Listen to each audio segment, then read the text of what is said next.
Mengawali hari pertamanya sebagai PJ Wali Kota Palembang setelah dilantik Gubernur Sumatera Selatan pada Senin 18 September 2023, Ratu Dewa pada Selasa pagi 19 September 2023 langsung memanggil jajaran camat, lurah, kepala OPD, jajaran pejabat sekretariat daerah lingkungan di Kota Palembang, dan lainnya untuk melaksanakan rapat koordinasi jajaran di ruang Paramaswara Sekda Kota Palembang.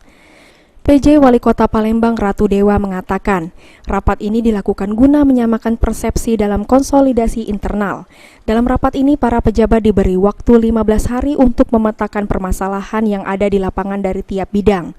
Untuk nantinya akan dilakukan action di lapangan secara langsung, beberapa hal jadi fokus untuk diselesaikan permasalahannya, seperti pelayanan publik, infrastruktur perkotaan, ketersediaan air bersih, lampu jalan, inflasi, termasuk masalah digitalisasi seperti pemasangan Wi-Fi di area wisata hingga ketersediaan SDM.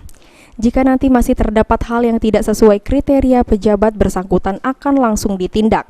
Bahkan jika masih terdapat pungli di lingkungan pemerintah Kota Palembang oleh oknum pejabat maupun pegawai akan langsung dilakukan pemecatan.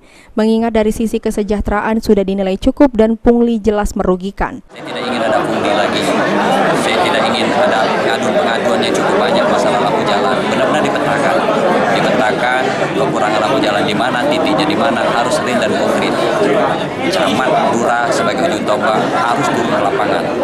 Kalau itu di lapangan saya masih ada hal-hal yang tidak saya inginkan, saya akan bertindak langsung terhadap para pejabat. Saya kasih waktu 15 hari untuk mereka. Tadi kita dengar katanya kalau ada pungli langsung dipecat ya? Iya, saya harus pecat mereka. Karena dari sisi kesejahteraan sudah cukup ya. Sudah kita kasih semua, TPP sudah cukup, semuanya sudah cukup. Sandi Pratama, Pol TV.